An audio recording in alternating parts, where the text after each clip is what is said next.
Out of the street corners they scream. You knew it was coming. You've been waiting for this for months. Rumour hardened into fear and now they scream at you. The sirens, their hysterical wail tearing through the white noise of the city. And you run. You run to pick up those things that can never be replaced. A picture of them in the days when they still loved you. Your mother's wedding ring. And then you turn to your shelf of games. You only have room for 5.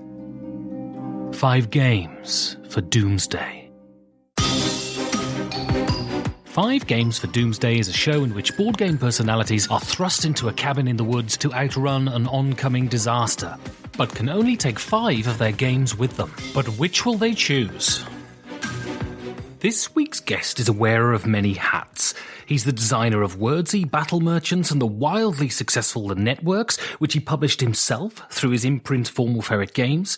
He heads up the Breaking Into Board Games podcast, and is the current incumbent of the second chair of the premier board game design podcast Ludology. He is, if you haven't already guessed, Gil Hover. Gil, welcome. Thanks for having me, Ben. So, you're the first guest on this inaugural new project that I'm starting. How difficult was it to choose the 5 games? It was pretty challenging because I found myself... 5 Games for Doomsday isn't just a hot 5 list or top 5 list of a bunch of hotshots. It is the 5 games that industry creatives would bring with them to the end of the world. It might be the last 5 games they ever play. It might be the 5 games that they cannibalize to make other games out of. But these 5 games cut deep. And then Ben cuts even deeper. He asks questions that very few hosts will ask. He does research. He finds out what drives the designer to design what they design, what their values are. And frankly, there's nothing like it on the internet.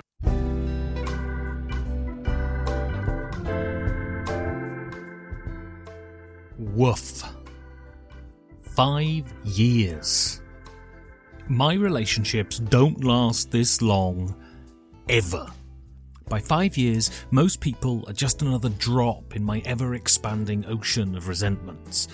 I mean, it's hardly a surprise. When you're as objectionable as I am, it's a miracle I don't spend more time in the stocks. Yet, my relationship with the mic in front of me, and by extension, all of you listening to this, has lasted 5 years, and this is even weirder, it's stronger than it's ever been. I've been on a journey with this show, and like most journeys, there have been wonderful moments of freewheeling downhill, feet off the pedals, a stupid grin on my face. Also, there have been grueling uphills, every push off the crank a chore. There have been times where I've felt like getting off and abandoning the whole trip. That's the way with these things.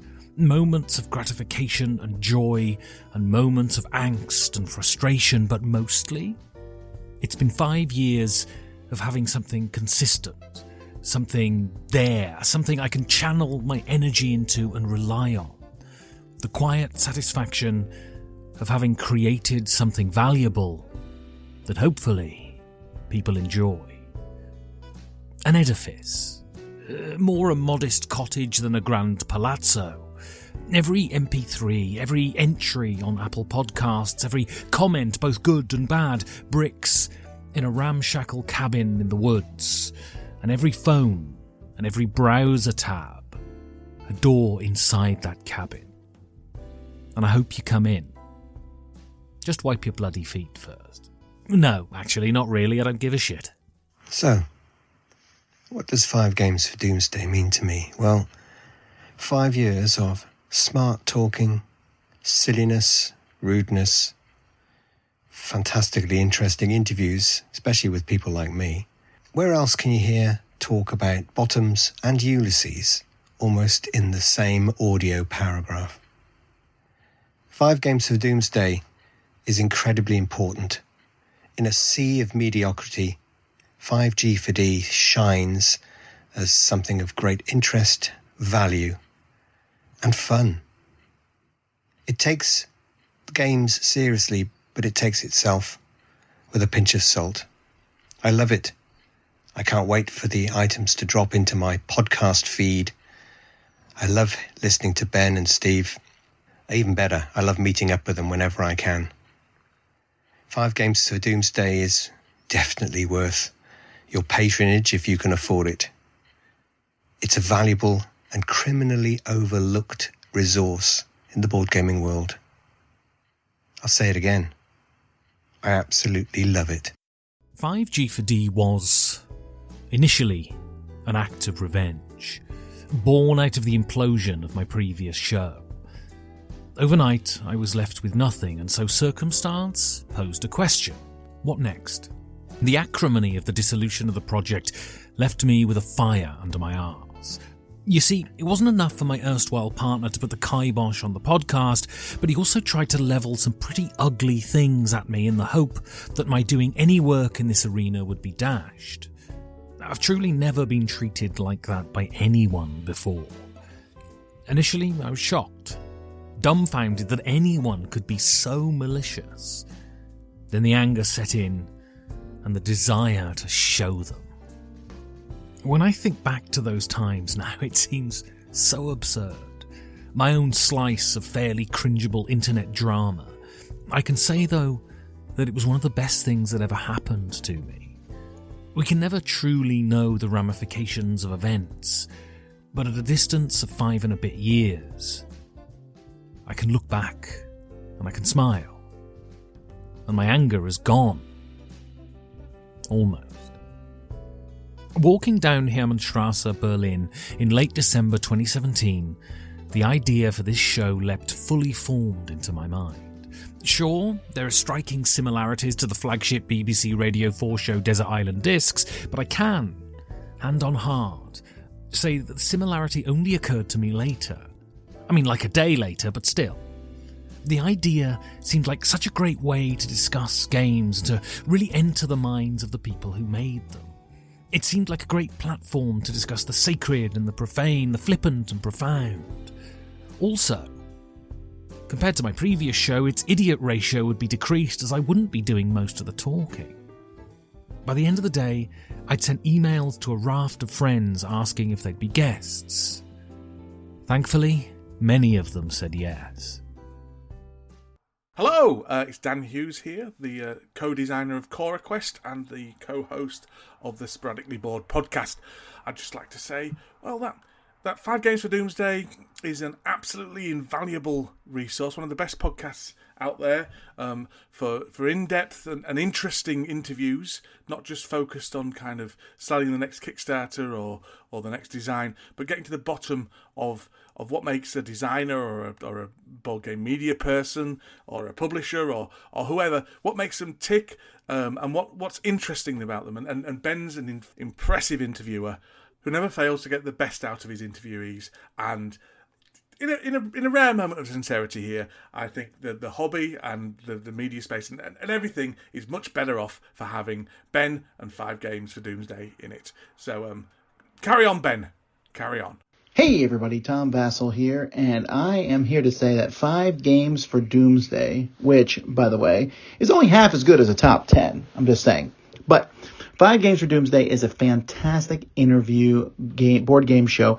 It is, in fact, the best one on the entire internet. Ben is absolutely good at taking 5 games and wheedling information out of people, including me, which they did not necessarily expect to be in a conversation. It's really good, really well done, and there is nothing as good as this out there. Ben is a fantastic interview. He's a terrific person. He has amazing pants that you would have to see to believe.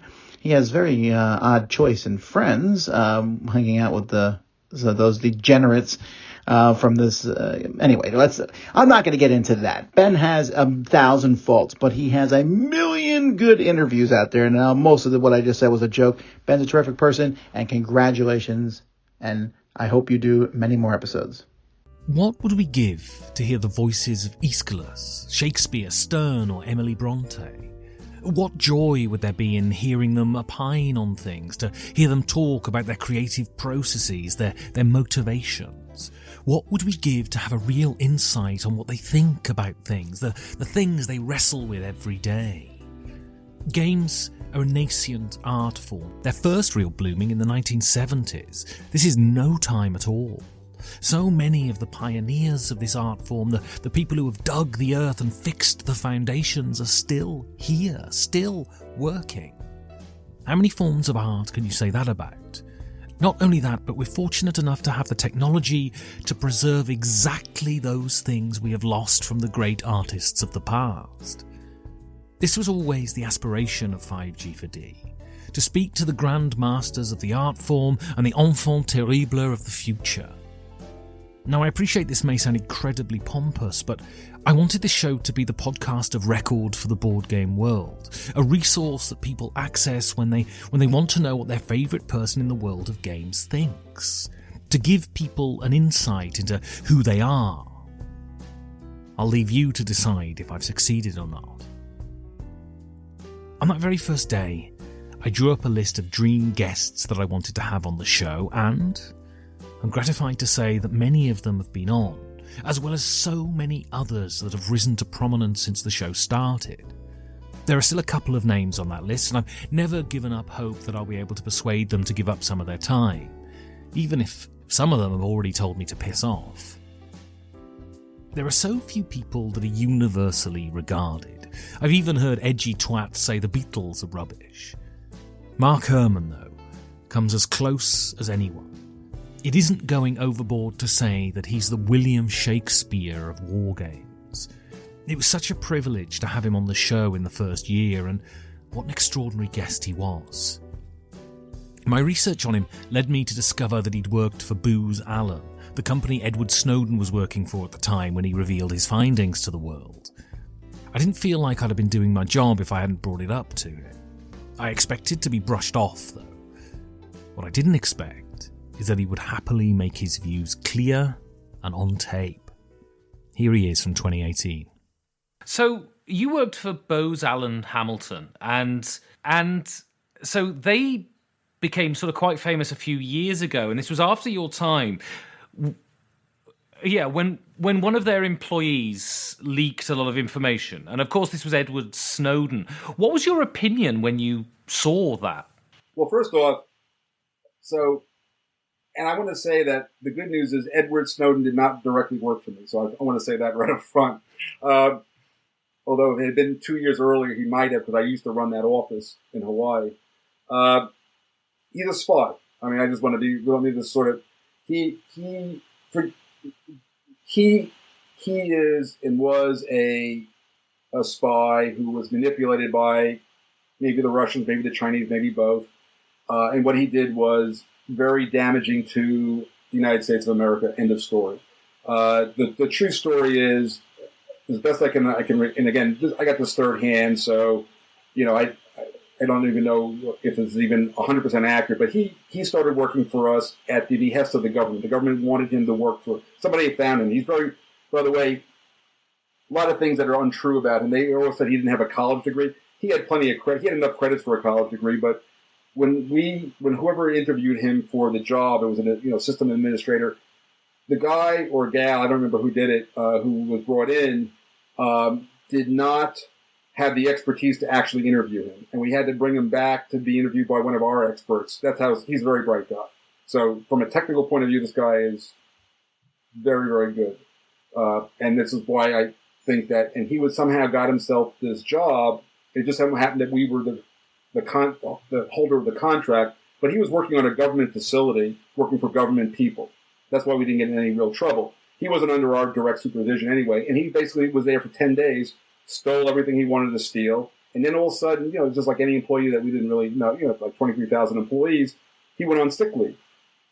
That happens all the time. People get sick and they go on sick leave. And then a month later, he shows up in The Guardian, and the whole thing breaks. And they said to us, "Who's this guy?" We didn't even know who he was. I mean, he was just an employee who had signed all the, given all the proper ethics training that he obviously violated every piece of, and and he violated everything that, the government did the background checks on him. So that wasn't us. The government does all that. And so he slipped through the government ring, and we just happened to be holding the contract. But he's a traitor, and he's a spy, and I think nothing good of him. And by the way, just so you know, at some point, Putin is going to want something, and he'll spend the rest of his life in an American prison someday. It could be 10 years from now. But at some point, the Russians are going to want something from us, and he's just one of the pawns. Here's a pawn. He's one of the pawns that's going to get traded back to us for something they want, and he'll go to jail. So that's just a matter of time. And so regardless of whether you think what the government the information the government were collecting was correct or not, you do believe Edward Snowden was acting, what he says about liberty and things like that is not sincere, that he's working for another power. Yes, I believe that he is an agent of another power, and that is just a really good cover story that he gets to play. So, going on, you've given me a game. Now I have to try and pronounce a foreign language. It has been a great surprise to me that the world of gaming has been so open and so accommodating for a muppet like me.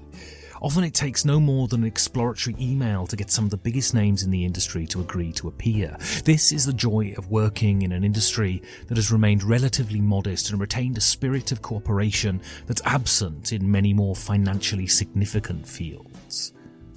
The guests are the core of 5G4D, and their willingness to jump through the hoops of coming on the show is gratifying. I'm quite demanding and ask guests to do more than just hop in front of a microphone. I ask them to provide details of themselves that are far outside the remit of games. And to my constant surprise, they're always so generous, so willing to give of themselves and reveal a graciousness that gives the show its character. The examples are endless, but here are a few highlights.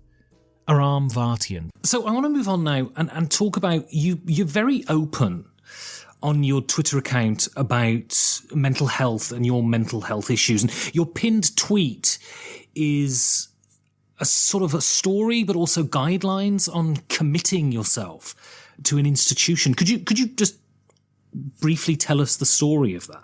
Sure, absolutely. I have been somewhat unknowingly struggling with mental health for a long time. When I was younger, I spent a lot of time whether it was speech therapy or mental health or all of this stuff where, adults were telling me through sad eyes that I had so much potential and that there was clearly something wrong with me. And when I got older, I ran from that. And I ran from it for a long time. And recently, that cowardice on my part has come to a head. I blew up 2 shows I was on, one where I was running for Dungeons and Dragons and another with a group of friends here in Chicago. Some of those friends will never speak to me again. I just caused too much damage. And I didn't understand what I was doing and kept thinking I could fix it, and my mind would just race, and there was just so much confusion and noise, and it got to the point where I definitely was going to hurt myself. I had a very firm plan, and out of just absolute panic, I called up a 24-hour facility here in Chicago. So a firm plan to kill yourself? Oh, yeah, absolutely. I had a gun store picked out in Indiana, had the bus ticket. I even picked the gun store because it was a short walking distance to a wooded area because I didn't want to leave a body out on the street. Like, that's how far I had gotten with this. And to keep myself from doing that, I called a 24-hour facility here in Chicago, and I checked myself in. Had no idea what I was getting into or going to be facing there. Had no idea about the current state of mental health in this country and the lack of funding behind it. Despite all that, the place saved my life. And I finally got a diagnosis and some answers. And because I was in the facility for 6 days, they were able to rapidly medicate me to a level where I would be safe, where I would be able to then go back into the world with a lot of work still to do. And, begin the process of knowing who I am, understanding that my brain works differently, and that I need to do a lot of work to keep it healthy. And so a lot of people are Dan Thoreau on religion as a sort of vigorous... I have vigorous issues with religion. And so I'm always fascinated by people who studied it. And you studied the development of the early Christian worldview. Why were you drawn to this? So my background is that I come from Mormonism, which is a complicated statement. But I do have ancestors who were pioneers who crossed the plains because they wanted to come and live in Brigham Young's weird desert utopia. And so those roots are unfortunately ingrained in me, for better and for worse. And Mormonism bills itself as a restorationist religion. Now, ironically, almost every religion that's a Protestant religion is claiming to be a restoration. But Mormonism, it's very deep in their theology. And so one of the things that I was always fascinated by, as someone who was a bit of both an insider and an outsider in Mormonism, was just what is being restored? What is this thing that they claim that they're going back to the original source of? And what is it? What were they teaching? What did they believe? Where did it come from? Were there any conflicts? Was it as confusing as things are today? Did they have the same moral beliefs? These are questions that were all on my mind. And the way I eventually got there was maybe a little bit roundabout. Originally, I thought I was going to be a doctor. And then I just sort of began my slow slide into the humanities. I switched to bioethics and eventually from there into just history. But they actually all had they had a unifying core, which is this ethical question about how do we treat people? Ironically, a lot of my appreciation for early Christianity came from bioethics, where, when people ask, what is bioethics? Well, bioethics is a whole lot of things. It's healthcare and it's birth control and it's, how do we treat people? And it can be encapsulated by a question, who should receive what medical care, for how much, developed by whom, and tested upon whom or on what? And there's a whole host of ethical questions there. And early Christianity was asking some of those same questions. How do you treat people? How do you treat people who are your enemy? And so that's how I got into it. And it has consumed my life in many ways. And I don't want to overuse the phrase for better and for worse, but there it is. I'm using it, I think, a third time. So, and it's really interesting. I am very much dipping my toes into sort of the history of Christianity, though I find it fascinating. So, can you tell us something juicy about nascent Christianity that would surprise us today? Oh boy. Well, I can certainly tell you some things that scandalize most modern Mormons. So early Christianity is fascinating because it's just this. So one thing that always surprises people, usually who are already Christian, is just how Jewish it is. There's also that it's shockingly diverse. You'll see certain terms thrown around in modern Christianity, like heresy. Just very recently, I saw a professor at Brigham Young University use the term heretic, which is a fascinating term because early Christians don't yet have this concept of a heretic. There's just different schools of thought. Even questions about, so who was this guy Jesus and what was he? And was he divine, or did he become divine? Was he adopted into being divine, or was he always divine? And they're debating this sort of thing. Also the role of women, sex and birth control are things that early Christianity cares about. And in some cases has more relevant answers than modern Christianity offers today.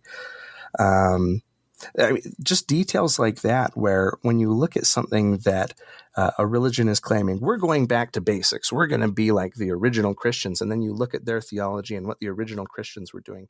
If any evidence were needed, it's moments like this that cement the fact that it's the guests that make the show. In only the show's second year, I managed to snag one of the big beasts of gaming. I'd always wanted to convince Richard Garfield to come on the show, but I was doubtful that I would. Of course, he exemplified the generosity of this industry, and after a few emails, he agreed to come on. This was the first time I was genuinely nervous to do a show. I'd been told in no uncertain terms that the recording would be shut down if it exceeded an hour, so I was under pressure to get the whole show in that time. It's not called 4 Games for Doomsday after all.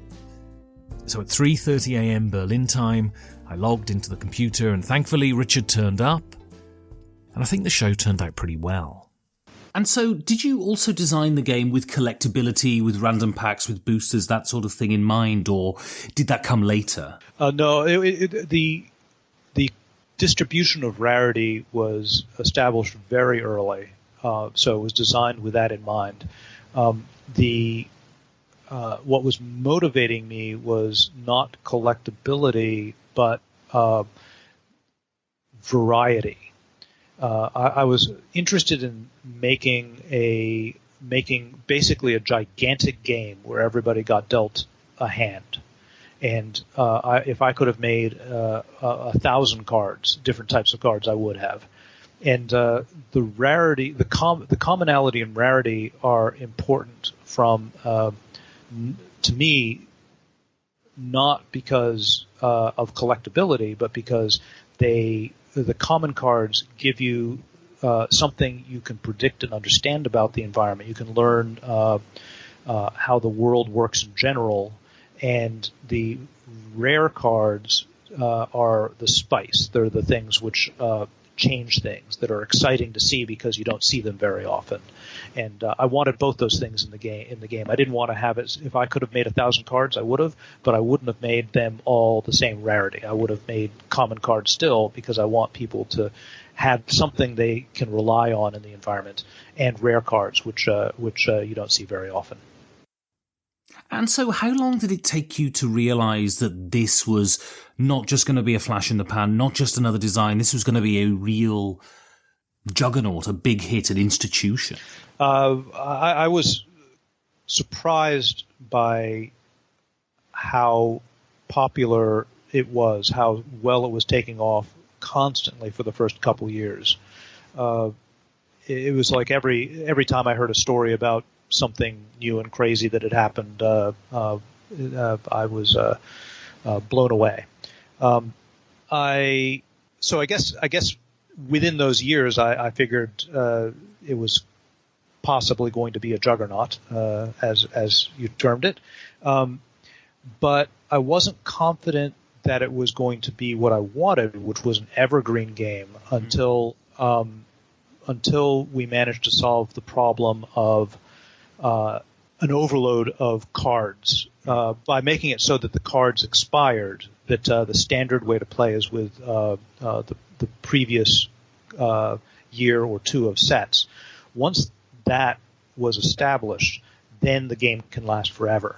Because until then, every set that came out was making it so it was more and more difficult for new players to join, and less exciting, because every card you put out has to compete with a sea of previous cards.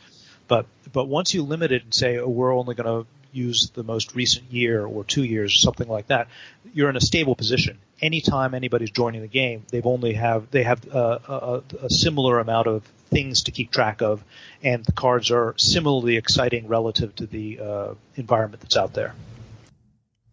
And so, you hear reports and you read things about a Black Lotus going for $30,000 and things like this. What is your view of the secondary market? Do you find it just absurd? I do, and scary. I like the cards being collectible in the sense that stamps are collectible, where you might have something worth something over a long period of time. But what I don't like and didn't like at the time was cards that are collectible immediately, like they're immediately worth a lot, because that's very, I think, hostile to players trying to play the game. And in fact, catering to collectors was something which a lot of Wizards wanted to do in the early days, and I and many of the people in R&D made a lot of effort to explicitly trying to drive them out of the market. And that was because it's like if people are buying the game and just watching the value go up, they're not playing the game, and it just makes the game more expensive for everybody else. So when Fallen Empires came out, which was, I don't know, the 6th expansion or something like that, we intentionally printed so much that we knew that it could not hold its value. And a lot of people said at that point, that's it. Magic is finished. It's crashed. It's all over. But for me, that was when that was another point where this game might last forever, because now people could actually afford to play the game, and so I've got kind of an antagonistic relationship with the collectors. In fact, I insist on calling them trading card games because I think that that emphasizes the play of the game rather than collectible card game, which I think it's kind of arrogant to make something and tell people, oh, this is collectible. And so what's your involvement with Magic now? I still... A couple of years in, and the show was puttering along nicely. I'd had lots of great conversations, and people seemed to like it. I couldn't help but feel, though, that something was missing. Podcasts are the major artistic invention of this century. Although they come from the long lineage of radio, they are a wholly different thing. Podcasts are a conversational art form. They're a personalised art form.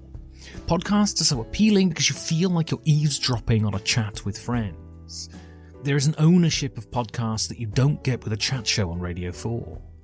Also, having these formal interviews was beginning to be a bit like false advertising. The show was beginning to make me look like I had a modicum of intelligence. I began to feel that we needed a bit of irreverence, a bit of tomfoolery. Enter Steven Sirach. Me and Steve have a friendship forged in gaming. We first met at our local game group and got to know each other over various boards in various locations. Don't tell him I said this, but Steve is also a very witty guy, and we share a wide streak of puerility, so sharing a gaming table with him is great fun. Also, and I'm sure he won't mind me saying this, we're both bellends, so turning on the mic results in the kind of moronic one-upmanship that you thought you'd left behind at high school. It was inevitable he'd have something to do with 5G for D. So, on the 28th of December 2019, 18 months since the show began, we published our very first battle report. Battle Reports! With Ben and Steve. So, here we are. Inaugural battle report, Stephen. Inaugural? Inaugural battle report, Stephen. What is inaugural? Is this like the name of a place that you just on the spot invented? No, it's a very famous location from the Narnia books. Inaugural? Yeah. I read those books when I was a child. Special copies, though? Many decades ago. Only British people get the actual full copies. That seems racist. It's not racist, it's just, Are the British a race? You colonials. You're just not mature enough for words like inaugural, are you? I totally remember reading, my favorite one was called The Lion and the Witch. Yeah, exactly. It's great. It's great. That's the best one. That's the first one, yeah. Right? The Snow. Yeah, right. Prince. Yeah. Prince is great. Prince is brilliant. Anyway. We all remember Prince. I don't actually know any of them. I've never read them. Since then, Steve has become a crucial part of the show, adding wit, intelligence and grace and a feeling of camaraderie. We've done shows from campsites, conventions, and up to now, over 50 battle reports. The Birmingham Britons. That's right. Tyrone Mings plays for the Birmingham Britons. There's a certain je ne sais quoi about you. Je ne comprends pas. You have a kind of savoir-faire. Je ne parle pas anglais. And I have a question I want to ask you. Voulez-vous coucher avec moi ce soir? I was not impressed that you showed up to the dilapidated airport. Yeah. The ruined... Just going to break the premise for a moment. Yeah. The airport is actually dilapidated. That's not taking the piss. Berlin airports are rubbish. That's not the fictional part. I was not so impressed when you showed up without the second tent that you had promised me you would bring. So I was going to lend Steve a tent, and I didn't bring it. Well, you were going to bring it last night and forgot. Yeah, while I was working. I pointed my stabby accusatory finger at you, and I said, Ben, don't forget the tent tomorrow. And you were going to pick it up on Tuesday, but you were too lazy. I was occupied with my partner, and I don't think that counts as laziness. Partner? Yep. That's very sterile of you. She's your good lady wife, isn't she? You can put it that way if you want. I'm like some combination of drunk and tired. And exhausted. Yeah. I mean... So for the listeners here, it's Essen, it's day 4, and we're here, we finally got it, what we wanted, Steve's performance review with Spielworks for his incredible work he's been doing as creative director of Spielworks over the weekend. I think the listeners just haven't believed me that I'm the creative director of Spielworks. I think it's a joke. And now we're actually here with my boss, Uli Blenneman. Say hello. Hello, Steve. Hello, Ben. So, it's good to see you, boss. I want to know, Uli, what do you think of Steve's performance as creative director over this Spiel weekend? I've tried really hard to do as much as I can for Spielworks, for the company, for you personally. How long would you say you've been on the booth in total this weekend? Who can really measure? It's just, I look at you as a father figure, Uli, and you loom so large in German board gaming. I have so much respect for you. It's just being part of this company, part of this family. It's really meant so much for me. In my opinion, Steve's performance was surprising. Were you surprised that he literally did no work in 4 days? Actually, knowing Steve a little bit, I'm not surprised. I'm not surprised that he did nothing. But in addition, I think what was really surprising, you can do no work while being present. Right. But doing no work and not even trying to be present, this is something that is astonishing. So it's a good review so far. So I know Spielworks works on the Spiel rating system. So S, which stands for stability to do your job. What would you rate him on? Stability to do your job. S. Is that a word? Yes, stability is a word. Stability is a word. I would say in Germany, one is the best. 6 is the worst. Exactly. Yeah.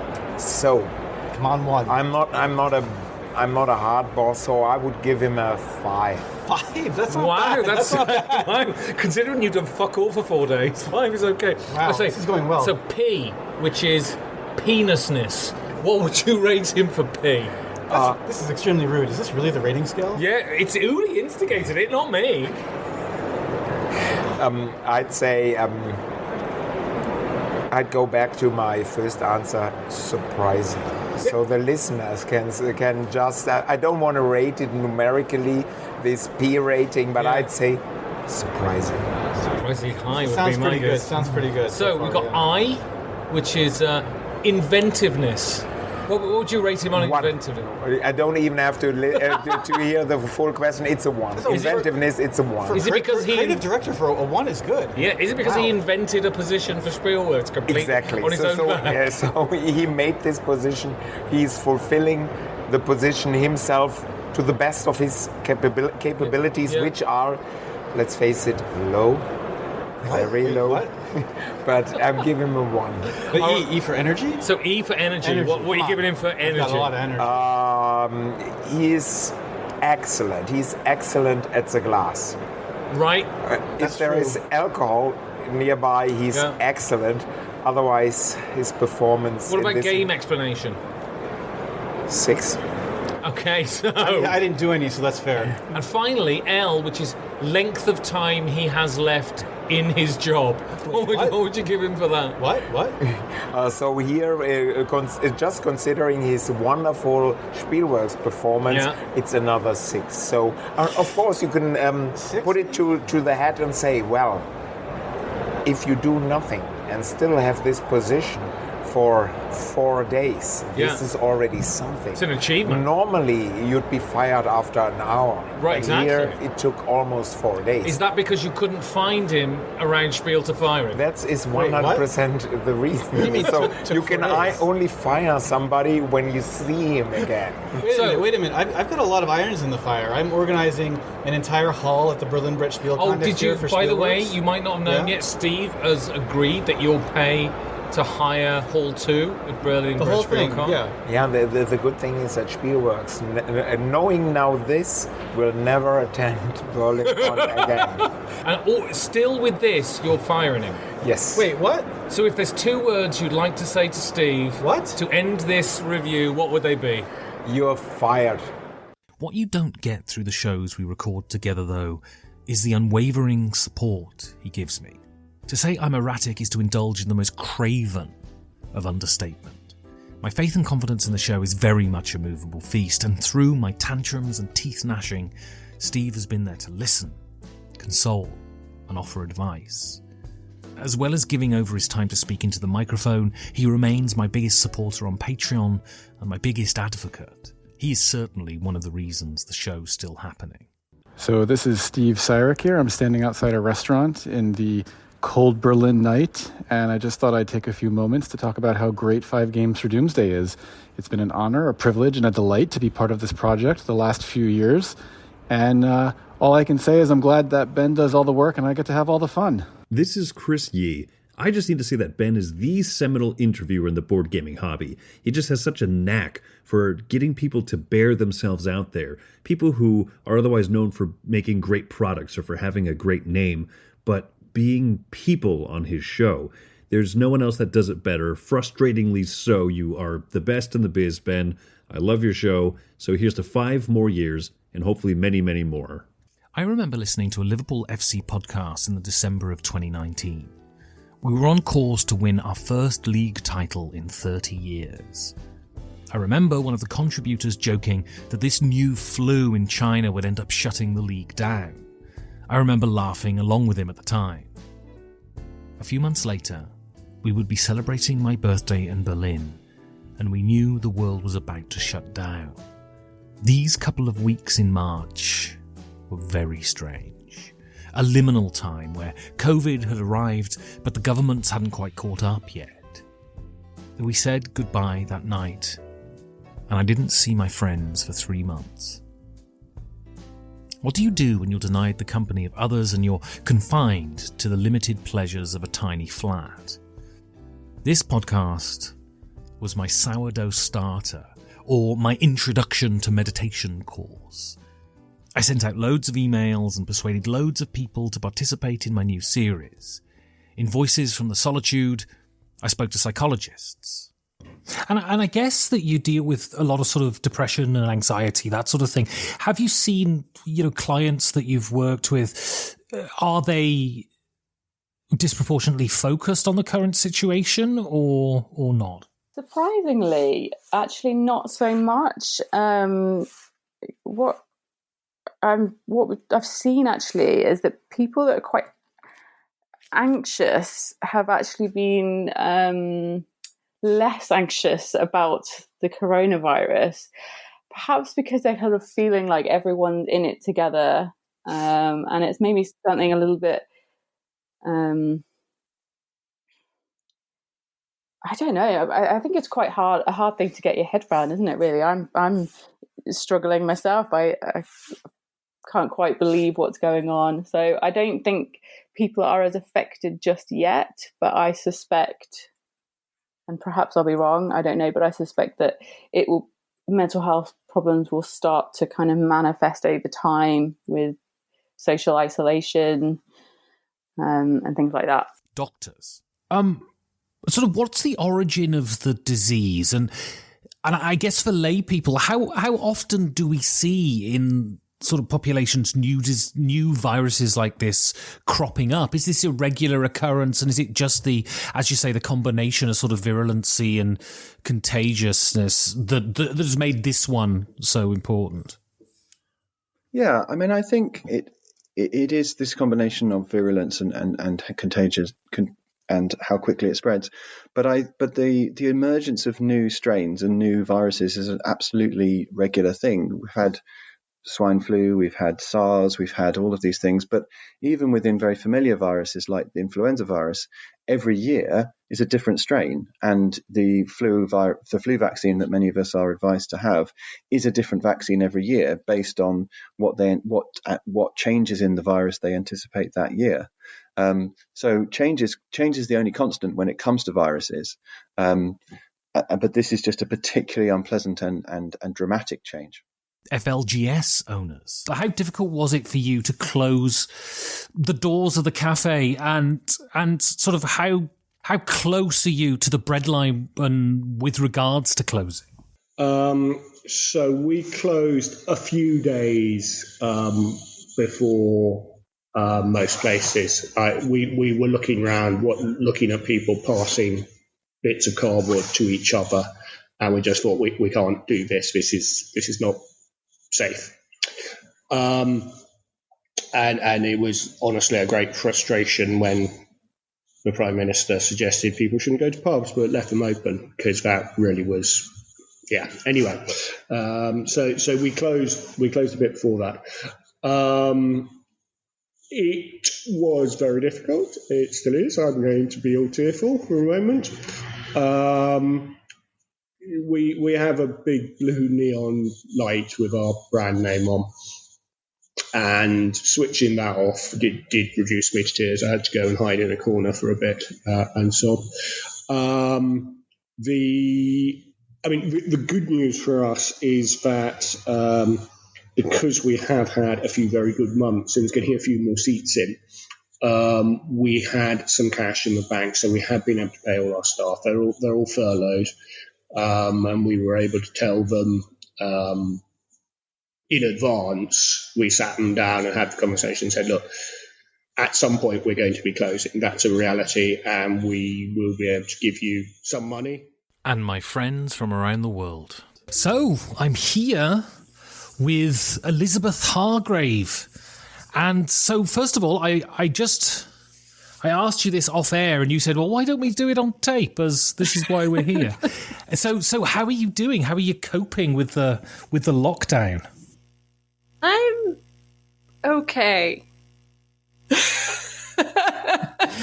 That sounds convincing. But I'm trying to give the thoughtful, not reflexive, I'm fine. None of us are great, right? But I'm I'm a notch above surviving it. And only surviving. I mean, how different is it? I noticed a friend the other day put up a post saying, I'm really surprised at people's reaction to living their lives like I live my life normally. So how different is this for you in your sort of everyday work? Well, that's a really interesting question, right? Because if you had asked me, even when this was all starting, when lockdown started, I would have said, this really doesn't change that much for me. Even before I went full-time on game design, I had been working from home for years. And, I'm pretty much an introvert, but I do hang out with my friends every weekend and sometimes during the week. I do play testing every Wednesday for, a good 5 or 6 hour block with some very dear friends of mine that we've been doing it for years. And that is probably the thing that I miss the most. More than once, people have told me that these shows help them in the weirdest of possible times. Knowing that there were people out there listening to the show during these times helped me to get through it. I could never have conceived of the COVID times, and I'm so grateful that the show was there to do even the smallest bit to help. Hey, this is David Thompson. I want to say a big congratulations to my friend Ben Maddox for his podcast, 5 Games for Doomsday. I've been listening nonstop for the last couple of years, and I love pretty much every episode. I love the deep conversations with some of the guests, often going and exploring areas that haven't been talked about in any other interviews. It's just always a fascinating listen, even if it's with a guest that I'm not familiar with. It's always a great discussion. And so I just want to say thanks to Ben and for everybody else for the podcast, and just, here's to the next great 5 years. There are 3 things that stand Ben shows apart from the board game media crowd. The first is the fact that he uses games as context, not content. The second is that his writing is second to none, with every sentence being as intentionally designed as the games from the masters. Lastly, he has the ability to say the word fuck in a way that even Tom Vasel would find poetic. Congratulations, Ben. I'm excited for the next 5 years of Doomsday. So much of the longevity of this show is down to the people around me and their inevitable patience with a catastrophizer and drama queen. Simple acts of friendship can sometimes have unintended consequences that lead to the most pleasant of outcomes. For my birthday one year, Steve bought me a book I'd never heard of. A delightful little hardback volume with a marbled cover and gilt lettering. The title simply stated, 1,000-Year-Old Vampire. and inside is the gateway to wonderful tales. This is the kind of book that's bought with the intention to dive into, and mostly stays on the shelf collecting dust, but having a captive audience that might like my witterings made me open it and dive in. This has led to a whole new series. I never thought that 5G4D would turn into a role-playing podcast, but through these glorious journaling games it has. These games have been a true discovery for me and have led to, at least in my view, some really good shows. It also gives me a chance to do some acting, and that is sorely needed when you're an actor that is often between jobs. It feels to me that these games were made for podcasts, and I've enjoyed doing them so much they've become a regular fixture on the feed. There have been loads of cool monologues. Here's one of my favourites.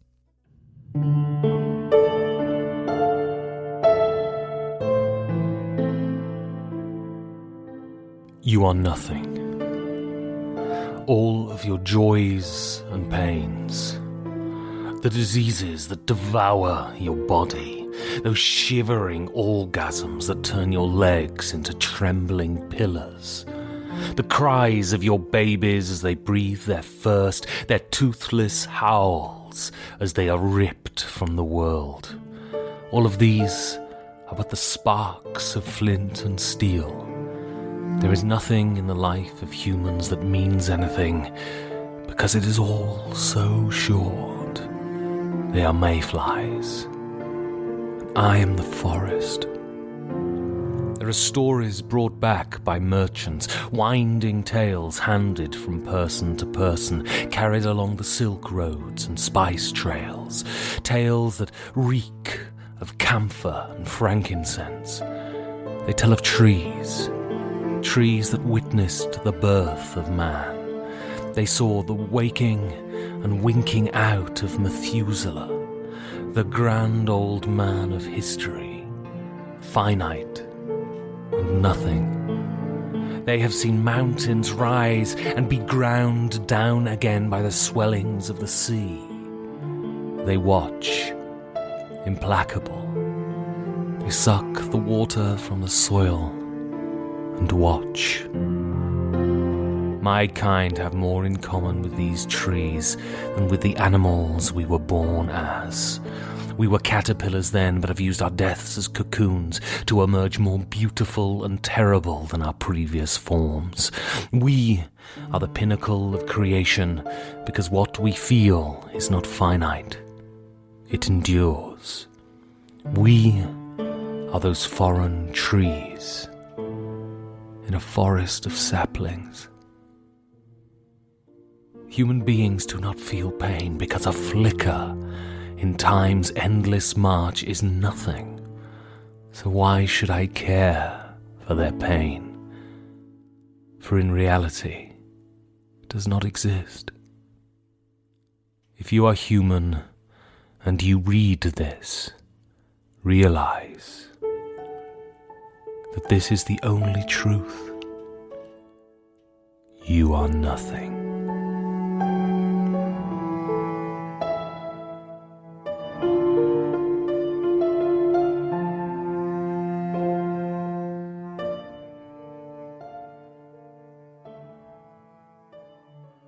Hello, this is Christopher John Eggert from Tabletop Gaming Magazine, and we're here to wish you a happy 5th birthday to 5 Games for Doomsday. We are overjoyed to see that it's lasted this long and that you are still ploughing the furrow of exciting indie solo RPGs in a dramatic form.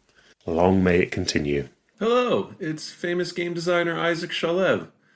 I've been listening to Ben for 5 years now. And you'd think that after 5 years, I might have heard all there is to hear about rants against bouginess and middlebrow culture. And yet, I keep coming back. For the intelligence, for the insight, for Steve, and for the homoeroticism. So for 5 more years, Ich bin ein Benliner. While 5G4D has its focus on board games, there's so much to the hobby and it's important to cover all aspects of gaming. And the opportunity to speak to legends of the industry is one of the greatest positives in doing a show like this. One of these was Monty Cook, designer of 3rd edition D&D and one of the titans of role-playing games. years. Here he is talking about his life at TSR. And so what was the atmosphere like there between the writers and between the management? Was it a very collegiate atmosphere?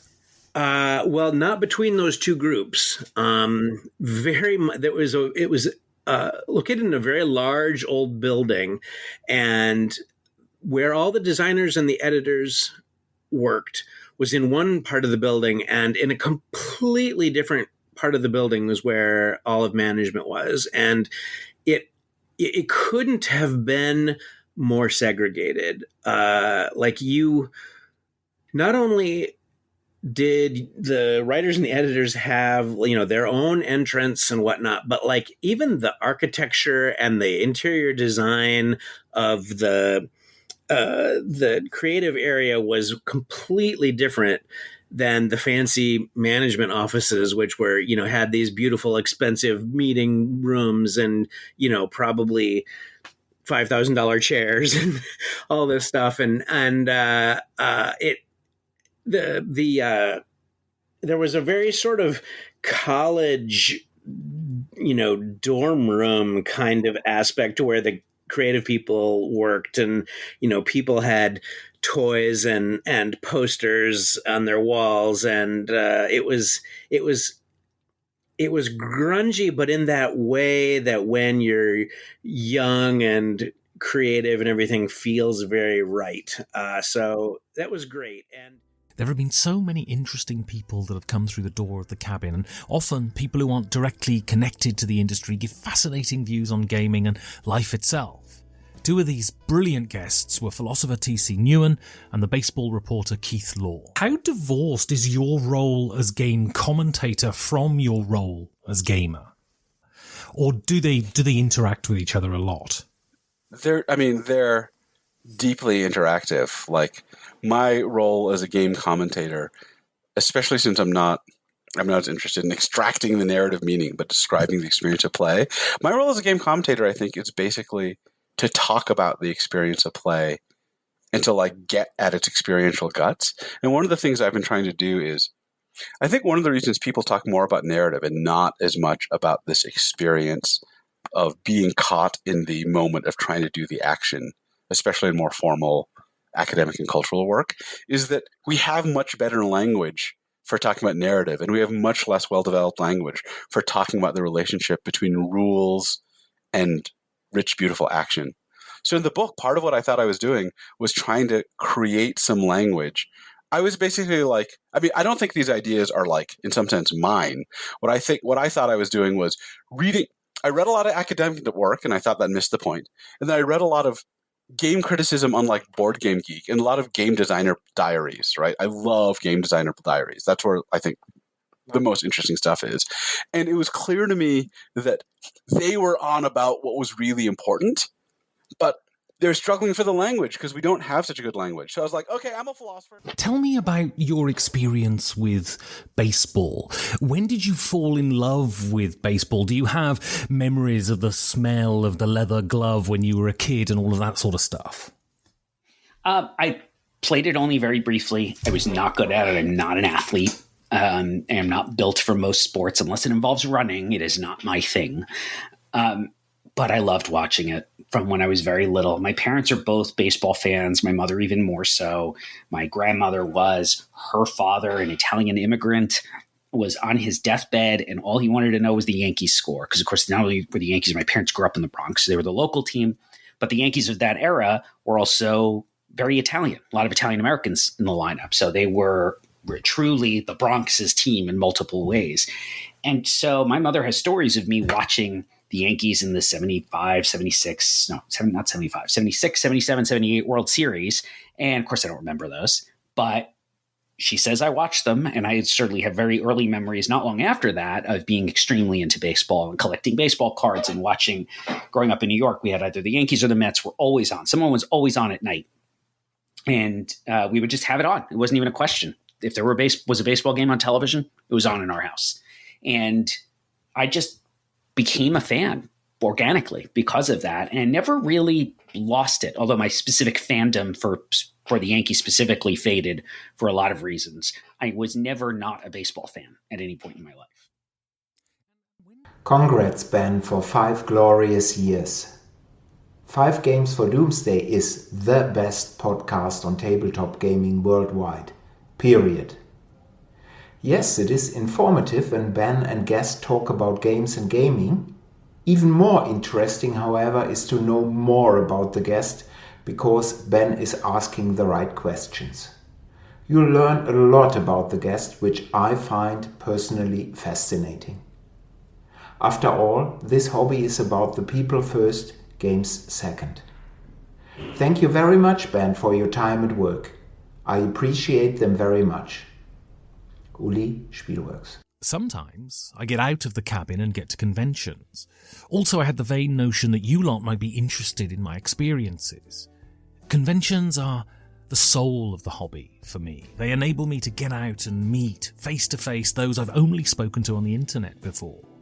I've managed to become friends with some really great people in this industry, people like Martin Wallace, Tony Boydell and Uli Blennerman. This is all down to the podcast. Here's me talking about why Essen is amazing. The halls.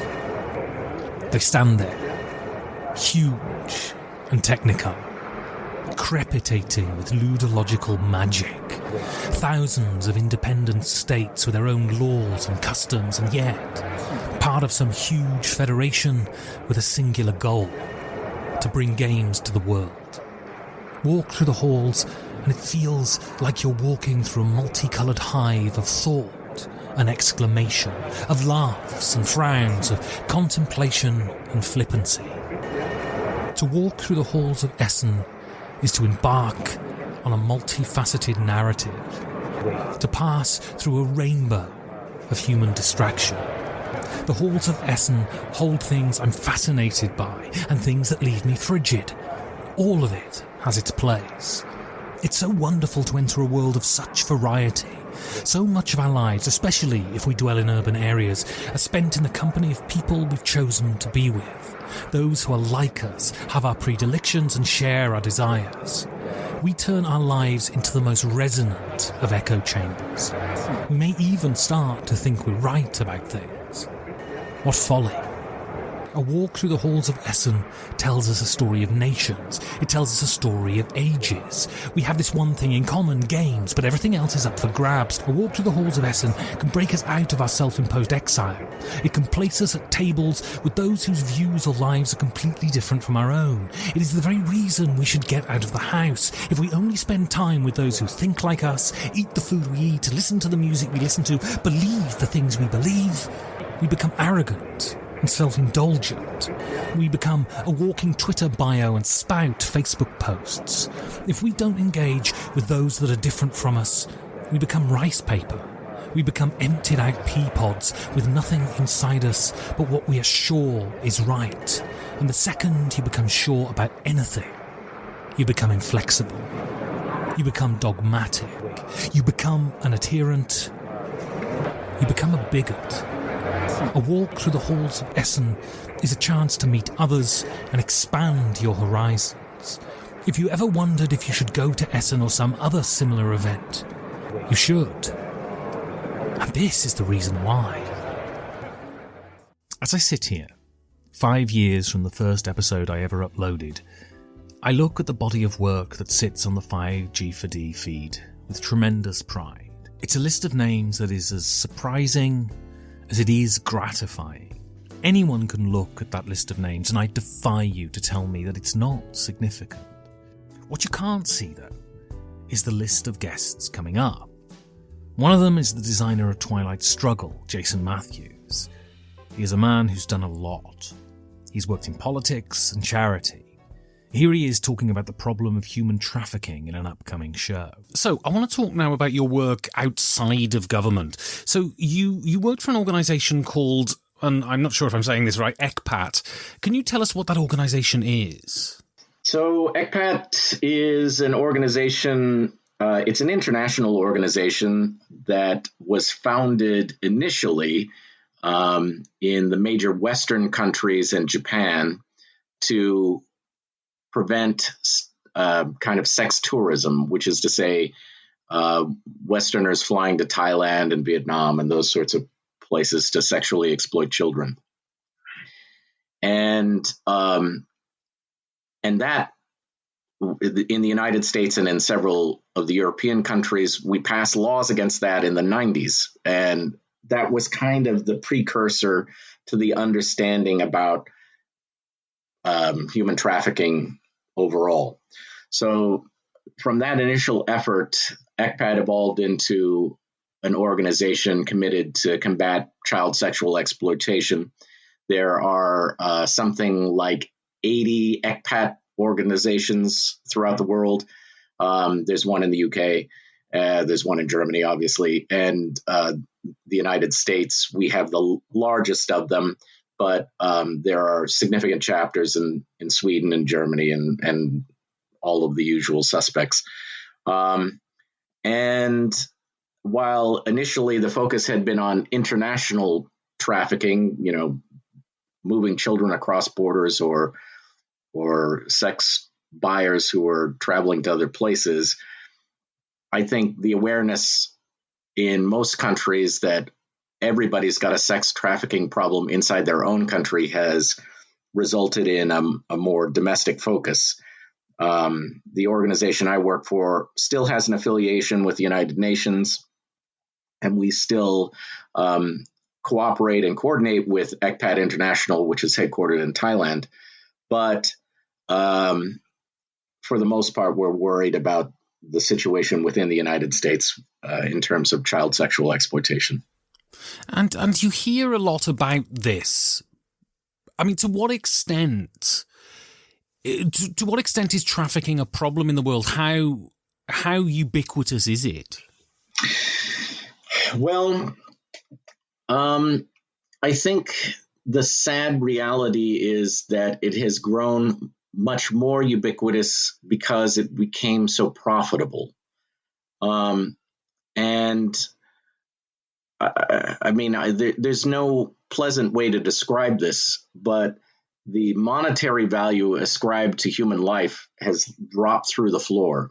It is shockingly cheap to buy human beings, much more inexpensive than in the age of slavery here in the United States, and that means that a lot of organized crime that had been centered around narcotics, as that has become more dangerous and less profitable and subject to more law enforcement, it's been easier for those individuals to transition into human trafficking. Hi there, everybody. It's Mike Delisio. Well, what to say about 5 games for Doomsday? 5 years for Doomsday. Well, quite simply, I think that Ben is the best at what he does in this industry. I think that the main reason why is that Ben has a very particular ability to not make the show about him, but rather to let the guest shine.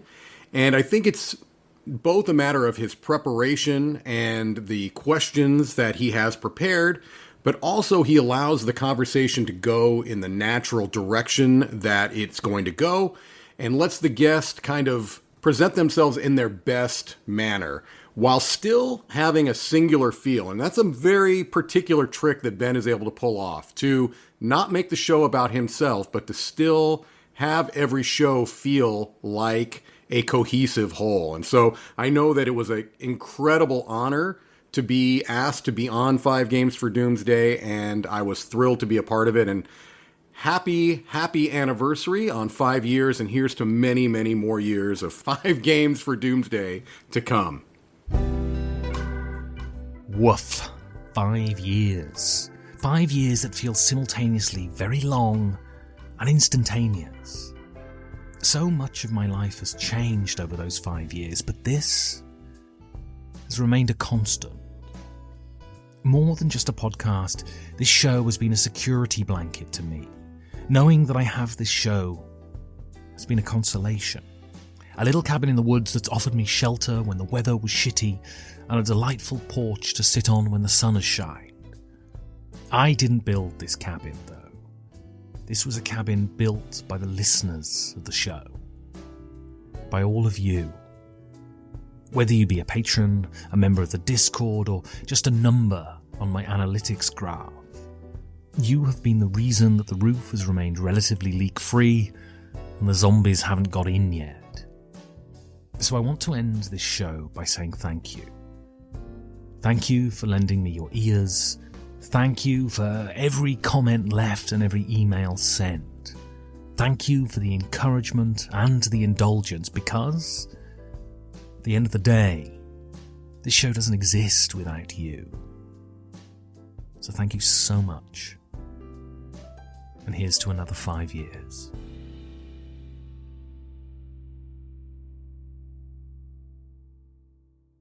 This is Richard from We're Not Wizards saying happy 5th birthday to one of the most eloquent, wonderful, fantastic, entertaining, and, well, Ben, funny, and funniest podcast there is that interview people from the tabletop space.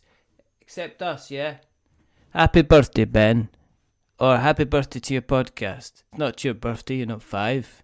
Otherwise you'd be wanting cake. Again.